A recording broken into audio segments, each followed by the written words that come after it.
What's going on, guys? We are Tottenham TV here, back with another tactics video. We face West Ham United on Tuesday night in a game that's must win to keep our Champions League hopes alive. Obviously, we did one before the Man United game where we drew 1-1 on Friday night, which was a bit of a blow to our European hopes. But given the other teams' results this weekend, it's not too much of a hammer blow to our fifth place hopes. If we can string a good run of results together, we possibly have a shot at that top 5 spot. We spoke about in the last tactics preview about how the gap between Luke Shaw and Harry Maguire is going to be Tottenham's best route to goal, with Luke Shaw being dragged out wide by Serge Aurier pushing very far forward, and the pace of Lucas Moura or Steven Bergwijn going to be able to steal in and pay dividends in that area. What could prove dividends is the overloads back on the right hand side. We create overloads of Aurier and Lucas Moura. If Aurier stays out wide, if he can occupy Luke Shaw's position, that leaves a lot of space for Lucas Moura or Steven Bergwijn. Could be either or, but he could really be the player that could really hurt Man United in this game. So if he can take one of the defenders out of the game, that could be where Spurs can really pay dividends going forward, I feel. And that's exactly where we got our goal from in that game, and is also where we created our best chance, with Luke Shaw occupied by Serge Aurier, and Bergwijn twice was able to get away from Luke Shaw, cause Maguire some problems, dragging him across, and that's exactly where the goal came from. And he was able to cross the ball to Son, which obviously caused our best chance. Unfortunately, we couldn't hang on for the victory. And analysing the performance, I think Jose Mourinho probably was too negative in the second half, gave Man United a bit too much encouragement than I would have liked. However, it was very much individual mistakes that cost us big time, because if it wasn't for individual mistakes, Man United didn't create too many opportunities by themselves.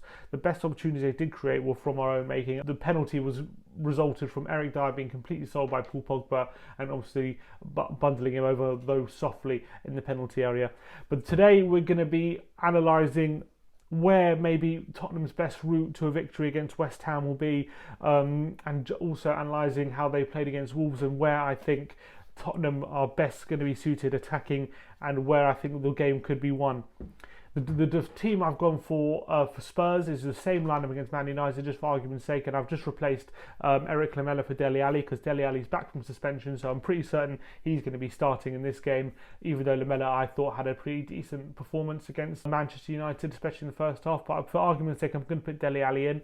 We could easily see Lo Celso or Ndombele in that double pivot, in my opinion, though, seeing as Lo Celso had a decent 20-minute cameo and Ndombele didn't get any time on the pitch, so they should both be pretty fit for that game.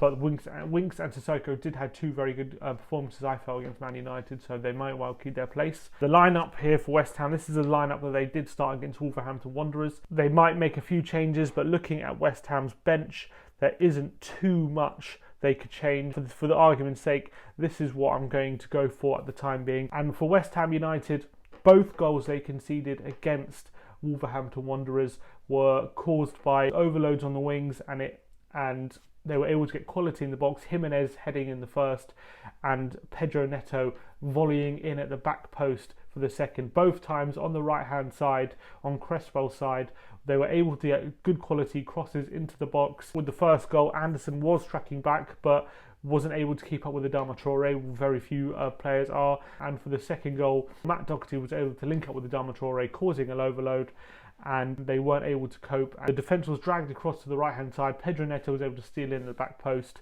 and volley in the second goal. I think this is a good avenue for Tottenham. The way we like to play with overloads on the fullback areas when we go forward, especially on the right hand side, with Aurier pushing very far forward, potentially leaving Son with a lot of space on the left hand side if they don't pay special attention to him. The problem I had with the game against Man United was Son especially, more than Bergwijn, was pinned far too far back, especially in the first half, and wasn't able to affect the game in attacking areas as much as I would have liked him to be. He's most dangerous when he's in and around the penalty area, or when he's in that space on the left hand side. But I feel like in this game, we're going to have a lot more attacking intent in this game. We're not going to be as worried with West Ham's attack as we were with Man United's attack. So I'm hoping Son and Bergwijn are pushed a lot further forward and are able to cause a lot more problems for West Ham than they were for Man United. although when they did get forward against Man United, they were able to cause problems. We just didn't see it enough. If you think back to our game back in November, all 3 of our goals came from wide areas. Son opening the scoring with a movement inside between the centre-back and the full-back, lashing it into the far corner. For the second goal, Son was able to get free of the full-back, getting a cross in. Lucas Moura was able to tap in the back post, very reminiscent of Wolves' second goal. And for our third goal back in November, it was very reminiscent of Wolves' first goal with an Aurier cross, and Harry Kane was able to head it in, causing overloads in the full-back areas, and West Ham were not able to cope. The West Ham fullbacks, Ngakia and Cresswell, started on Saturday. I've got Friedrichs here in my lineup just because Ngakia didn't have a face picture, so we've just gone for Friedrichs at the moment. He may well start as well because he was on the bench and he did come on.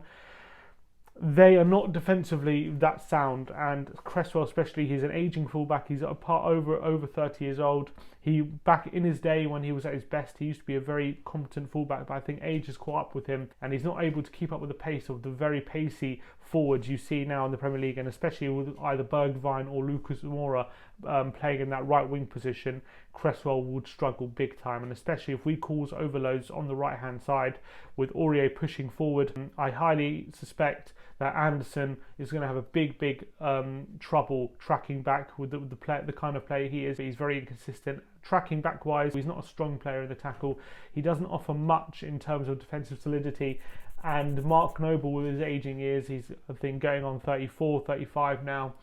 His ability to cover the wings like a Sissoko could do, I would question whether he would have the energy to be covering Lucas Moura and Serge Aurier on that left hand side.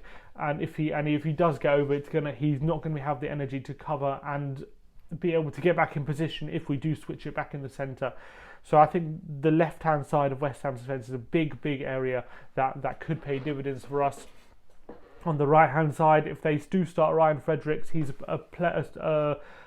a fullback with a lot of pace, former Tottenham Academy product. He's a very pacey fullback. However, his defensive positioning is a lot to be desired. Heung-min Son, if he plays this game smartly, he's going to have a lot of joy down that left hand side. Friedrich likes to get forward, but I feel like if Son kind of half cheats, lets him go a bit, because Friedrich's attacking output, despite being a very pacey fullback, is not great. He doesn't have great technical ability.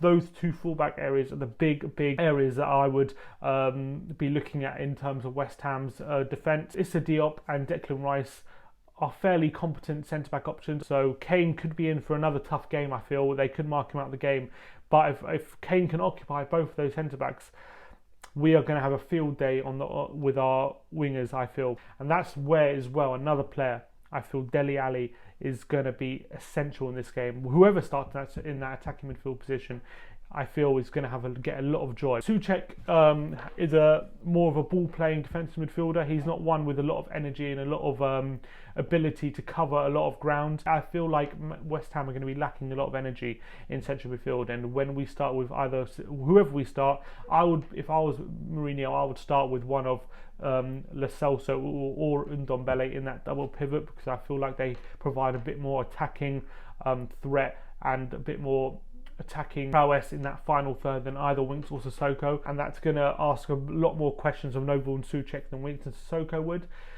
And they don't, and those two do not have the defensive solidity to cope with that kind of central midfield option if we were to have them in central midfield, and it could leave Dele Alli with a lot of space to manoeuvre in and a lot of joy in front of West Ham's back four. He could be left with a lot of space, and especially with West Ham's front four not the best at tracking back, and Fornals or Lanzini, whoever starts in that attacking midfield position, if he's not tracking back, Dele Alli is going to have a lot of joy in that central attacking midfield position, and that's another way Tottenham are going to have a lot of joy. Dele Alli had one of his best games of the season when Tottenham played West Ham back in November, and I can see him getting a lot of joy in this game. I see West Ham struggling a lot in this game. I really do. I know it's their cup final, they're usually up for these kind of games, but I do feel like the fullback positions, they're going to struggle with overloads big time. I feel their fullbacks aren't strong enough to be able to cope with our wingers, and I think central midfield is a big way,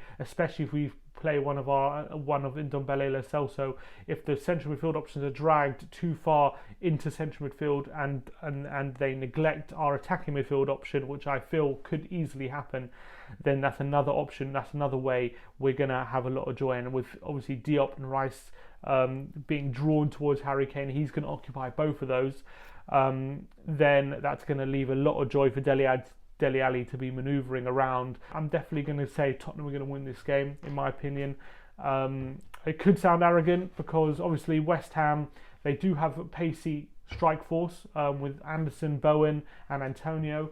That has to be something to look out for. But with Sanchez, Dyer probably starting in this game, we're going to have an athletic back four. I feel like Tottenham are going to have enough defensively to be able to keep West Ham quiet. West Ham are going to definitely be more focused on stopping Tottenham from playing than being on the attack ourselves. So I don't see their attacking threat being too much of a hindrance to us.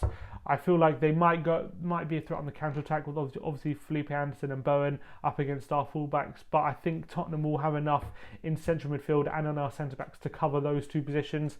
And Antonio is a kind of player who needs service into him to be able to be a real threat. If he does get on the ball and he's able to isolate Dyer or Sanchez and find the space in between behind Sergio Aurier, he could be a bit of a threat. But I feel like Sissoko has enough to cover, and West Ham don't have too much quality, especially in central midfield or a central attacking midfield, to really trouble Tottenham too much. They might get a bit of joy if we go too attacking, but I feel like if we start Sissoko in central midfield, he has enough energy to cover those positions. So I think West Ham going forward, although a threat, I don't think are enough of a threat to curb Tottenham from going for an attacking approach in this game. So I'm going to go for a win by 2 goals. I'm going to say at least 2 goals. I think I'm going to say 3-1 to Spurs. I can see West Ham maybe nicking one on the counter, but I think Tottenham are going to get at least 3 goals in this game. Especially if West Ham go for a similar lineup as they did against Wolves. That's how I see the game going. And let me know if you like this kind of content, if you like seeing tactical breakdowns, if you like to see more of this, if you like to see maybe a tactical review, let me know in the comments below. And as always, come on you Spurs.